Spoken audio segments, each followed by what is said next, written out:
Hello everyone, it's Mike Levin. Wednesday, July 12th, 2017 at around 7 p.m. Left work late. Going home by the A, which makes me walk up to, by which I can optionally walk up to 34th Street and then down past, north of the Empire State Building. Tourist Central, and it's one of the more interesting aspects about living in New York City. And a lot of the videos I shot, on the way into work, I end up going, there's a variety of ways in the morning, because I'm coming down on the A, because I get a seat every morning at the end of the line. And coming back, I'm usually taking 28th Street because there's an entrance to the 1. And coming back, since you don't have the guaranteed seat advantage, and Express isn't really so express except between 59th and 125th, and the 1 is actually really quite fast in comparison to the A, all things considered. So, I take the 1 a lot on the way home, and that keeps me on 28th Street, which is a really weird experience. Shall we say qualitatively different than the walk down 34th Street. And this is my big crosstown leg of the commute, which I'm looking forward to getting rid of once I'm no longer living in Inwood, New York City, and instead living in Staten Island, where I'll likely catch the express bus, which will let me off right near work. So an hour and some commute, all told, door to door, becomes more like a 45-minute commute, hopefully. And don't know how that'll affect these videos. I might no longer have the type of time that I just feel compelled to do these sort of things, because these videos exist mostly because commute. In the past, because dog walk and commute. So that's a lot of downtime that you're just walking along. And no matter how predisposed I might be towards ignoring many newfangled technologies, for the sake of the old school feeling that you need to maintain your privacy. And there's going to be a generation of kids growing up with a fairly different set of expectations and worldview. Ones that have them much more like as they were processing units in a neural network, in instant communication with others like them, around them, and can be motivated into collective group actions. And how can that not be the future of all sorts of humanity things like governance? And so those who choose to be online and live an online life connected to either the big network of the world or one of the various network offerings, you're part of a collective conscious group organism. Humanity, humans, become a larger thing than us individuals, because we can think and move and behave as one, having emergent behavior as a group, just as colonies and swarming animals have emerging behaviors, and insects working together for some greater goal. So we do that from time to time when we do things like the intercontinental railway system and reaching the moon and rising up to stand against totalitarianism and horrible human atrocity. This comes from an innate sense of tribal senses, the belonging to a group, as often applied to being a New Yorker, being an American, and distressingly less often so being an Earth Earthling on the planet Earth, collectively. And yeah, so, we live in this tiny little vibrating edge where things are stable enough to be interesting at the human scale. And therein lies an incredibly privileged status of matter. There's not a lot of matter in this universe. No matter how common life and intelligent life may be throughout the universe, so far the system seems rigged so that we're not going to talk to each other. And the only aliens we're ever going to meet are other branches of life in our local vicinity. And there might be some interstellar stuff going on because it's not that far-fetched for some matter from, the Milky Way galaxy to reach the Andromeda galaxy. So not only could there be a galactic, common life thread, panspermia, as the Star Trek people would coin it, at a galactic level, and maybe a couple local galaxies, even the galaxies are clustered, and there's great vast stretches of nothingness between galaxy clusters. So guess what?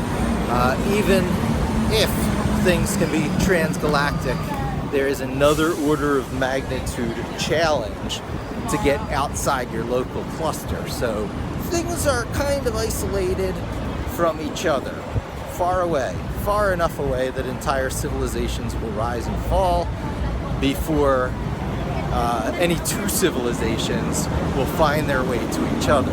It's just the math. It's the way the universe is laid out and rigged to be interesting. A lot of things rig it to be interesting.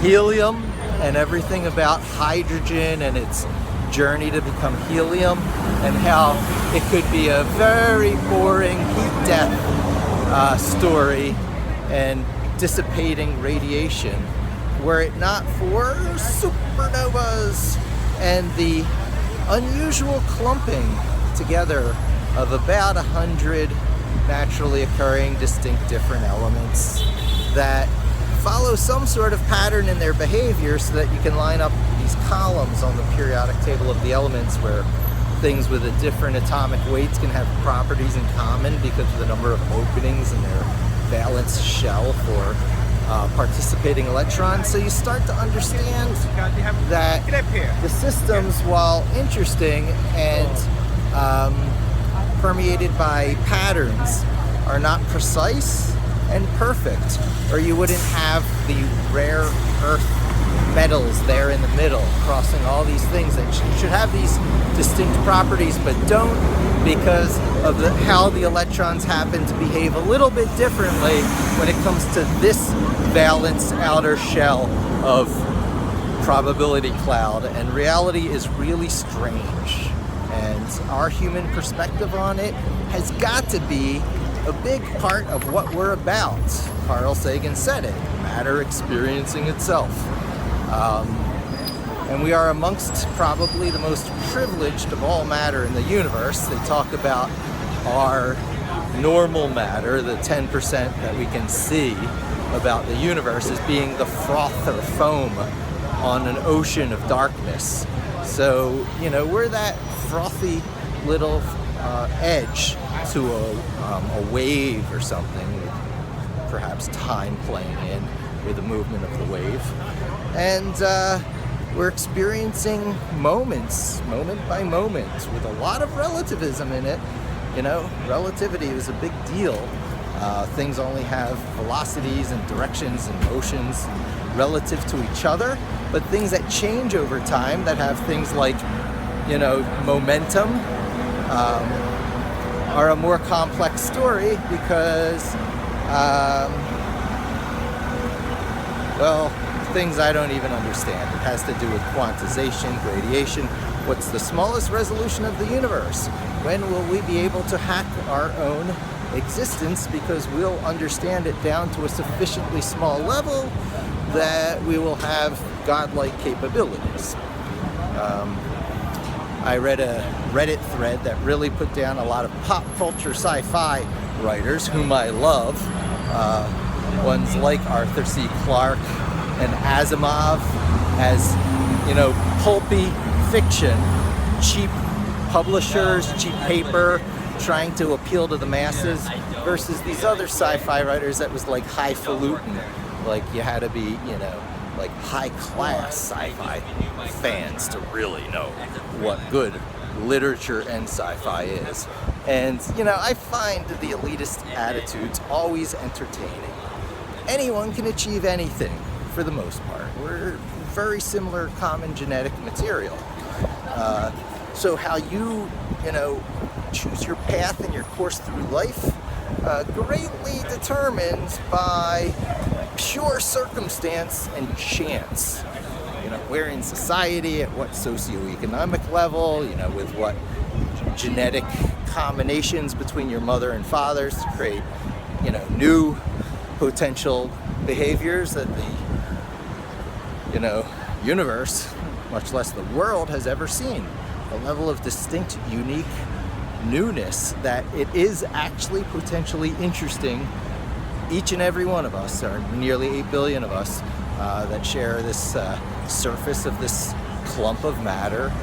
You know, it's organizations, it's blobs of interconnected matter energy around other blobs of matter energy. So it's us on the surface of the Earth orbiting the sun, which is, you know, in an outer arm of a spiral galaxy, which is in its local galactic cluster, in which we have no idea next galactic cluster and how far out the universe goes, because there's the observable universe versus what might be out there beyond. If there is a beyond, there's all these curling back on itself donut, you know, models here showing how you walk far enough in one direction in the universe, you come back to where you start, for the same reason as on the surface of the Earth, and then you get into extra dimensions, and then our brains have a very difficult time dealing with what might be, you know, existence and reality. So this video got way out there, but the point is, I'm trying to wrap it all back up. I got time to talk, so I do. And I enjoy doing it. It comes very comfortable to me.